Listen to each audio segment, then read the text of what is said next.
이 친구가 자신의 자식이 아침마다 학교를 안 간다고 전쟁이고 어떻게든지 학교 가고 싶어 하지 않는다고 맨날 싸운다고 나한테 고민을 털어놓진 않으세요? 아니면 나의 자녀가 아침마다 학교를 가고 싶어 하지 않고 학교를 간다 하더라도 툭하면 조퇴를 하고 오거나 지각을 밥 먹듯이 하면서 전쟁 같은 하루를 보내고 계신 건 아닌가요? 예전에는요, 이 자퇴라는 게 정말 극소수의 힘든 아이들이 하는 것으로 생각이 되는데요. 최근 4, 5년 사이에 자퇴가 급격히 많이 늘었다고 해요.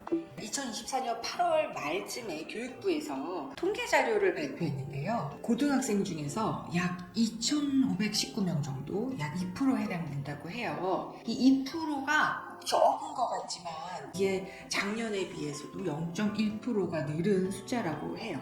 고등학교 학생들의 자퇴를 좀 살펴보면요, 고등학교 1학년 1학기 시험을 보고 나서 많이 발생한다고 해요. 1학년 1학기 중간고사를 보고 성적이 좀 떨어지고 이것으로 막 고민하면서 위축되고 이러다가 점점 학교를 가고 싶어 하지 않고 배가 아파지거나 머리가 아프다고만 신체화를 호소하면서 학교를 조퇴하고 일주일에 한두 번 겨우 학교를 가는 이런 일들이 많아지면서 겨우 학교 졸업을 하거나 또는 결국은 자퇴로 마감하는 아이들이 많아진다고 합니다.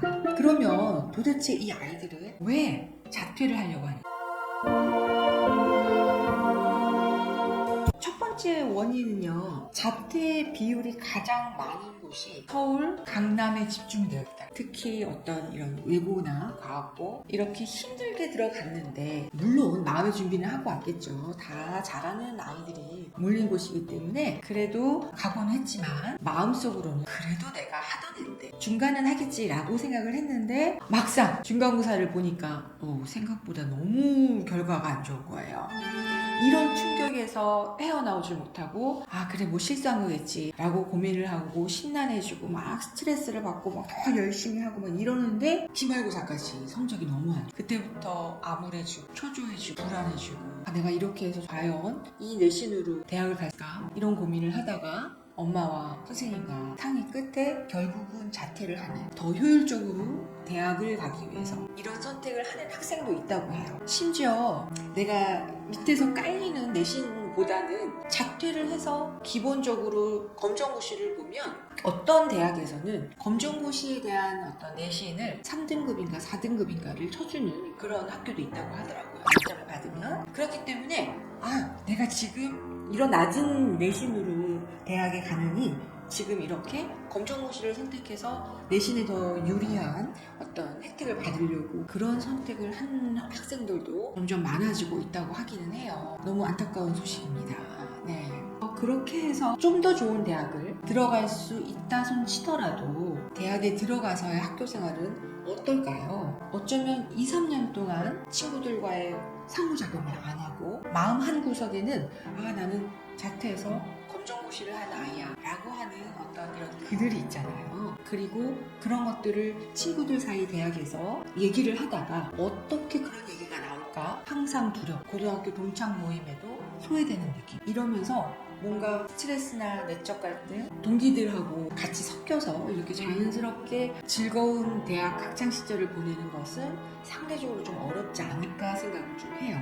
물론 그 이후에 직장 생활에서도 항상 검정고시라는 꼬리표가 붙으면서 당신은 왜 검정고시를 봤나요? 라고 하는 부분에 있어서 면접을 볼 때도 직장 동료들한테도 어쩌면 애인한테 또는 결혼 배우자의 부모님한테도 내가 왜 자퇴를 했는지 설명해야 하는, 그리고 설득해야 하는, 저는 어떤 이런 부분에 있어서 전혀 문제가 없습니다 라고 신뢰를 얻기 위해서 설득해야 돼. 내가 더 보여줘야 돼. 그런 경험을 하게 될 수도 있어요. 참 안타깝죠. 조금만 더 멀게 본다고 한다면 조금 더 낮은 대학을 간다 하더라도 자퇴보다는 그냥 네가 여기서 최선을 다해서 너가 갈 수 있는 대학을 가라 라는 말을 저는 좀 해주고 싶어요. 자퇴를 많이 하게 되는 이제 두 번째 이유는 사실은 관계 스트레스. 고등학교 때 자퇴율이 가장 많지만 이때 일어나는 자퇴는요. 초등학교 때부터 왕따 경험이나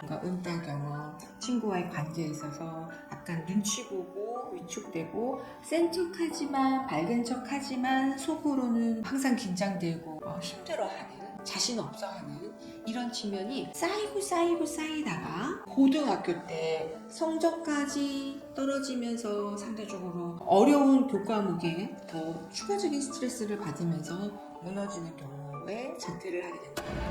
이 중에서 몇몇은 학교폭력의 가해자로 학교폭력의 피해자로, 원래 그러잖아요. 피해자가 가해자가 되고 가해자가 또 피해자가 되고, 이런 학교폭력 지도를 통해서 며칠 학교를 안 가게 되면 더 안 가게 되고, 학교를 안 간 사이에 아이들끼리 나를 욕하지 않았을까? 그런 학교폭력이 사과를 함으로 인해서 일단락 되었다 하더라도 그 이후로 아이들이 나를 어떻게 볼까에 대한 예민도가 급격히 상승하면서 어떤 중립적인 상황에서도 과도하게 부정적으로 상황을 해석하면서 힘들어하다가 결국은 학교를 빠지게 되면서 그런 날들이 점차 많아지고, 그러다가 자퇴를 하게 되는 경우가 두 번째다. 그래서 여러분들 학교폭력이 어떤 사과를 하면서 끝났다 하더라도요, 또는 학교폭력까지 가지 않고 아이들이 갈등이 있지만 아이들이 싸우면서 크는 거지 라고 하면서 넘어갈 수도 있지만, 사실은 한 번쯤 좀 점검해 보실 필요가 있어요. 마치 내가 자동차 사고가 나요? 그러면 여러분들 어떻게 하시나요? 네, 꼭 병원에 가서 한번 점검해보죠. 이런 것처럼 친구들과 자꾸만 갈등이 있거나 또 왕따 경험이나 은따 경험이 있거나 또 학교폭력이 있었다라고 하면 이것에 대해서 꼭 전문가를 찾아가서 아이가 왜 이런 상황이 생겼는지, 앞으로 이런 상황이 생겼을 때는 어떻게 하면 좋을지에 대해서 전문가와 깊게 얘기를 함으로 인해서 한 단계 성숙하거든요. 그렇게 하면서 아이의 관계 능력이 향상할. 그런데 그거 없이 그냥 표면상으로 사과를 했다라고 해서 넘어가는 경우가 많으면 결국은 아이한테는 겉으로는 문제가 없어 보이지만 속으로 상처가 더 점점 언제 어떻게 터질지 모른답니다. 특히 요즘에는 그 학폭에 관련된 피해자들에 대해서 안전공제라는 곳을 통해서 학교폭력 피해자들의 심리 치료 지원 서비스를 제공해주고 있어요. 어디를 가서든 이 공제회에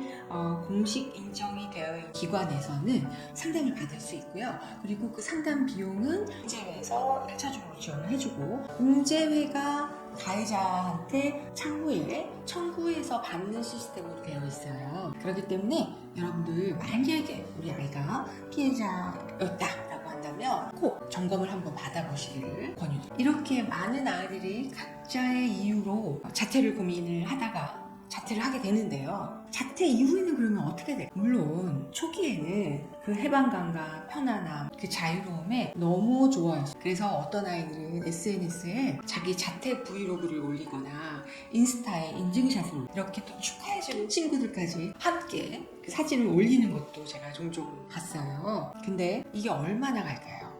초반에 그런 자유로움이 결국은 학교 가서 수학여행 간다든지 아이들끼리 그 소속되어 있는 것들을 보면서 어디에도 소속되어 있지 않는 나에 대한 깊은 위축감, 자신 없는 마음이 점점 깊어져가요. 구조화되어 있지 않는 이런 환경에 내 생활은 점점 무절제하게 되고, 밤낮이 심심하니까 SNS를 해서 나와 비슷한 처지의 아이들과 같이 어울리다 보면 더 많은 유혹에 노출되게 되고, 비슷한 처지 아이들끼리 모여서 할 얘기도 별로 없고 하던 얘기 계속하는 것도 지겹잖아요. 이제 그러다 보면은 뭔가 자극적이고 재미있는 것을 찾다 보면 나도 모르게 어느새 점차 범죄와 가까워지고 있는 나를 발견하게 될 수도 있거든요. 근데 혹시 여러분, 이렇게 자퇴를 하는 아이들이 왜 하는지에 대해서 제가 얘기를 했는데요. 이 공통점을 발견할 수 있으실까요? 네, 맞습니다. 이 문제가 발생됐을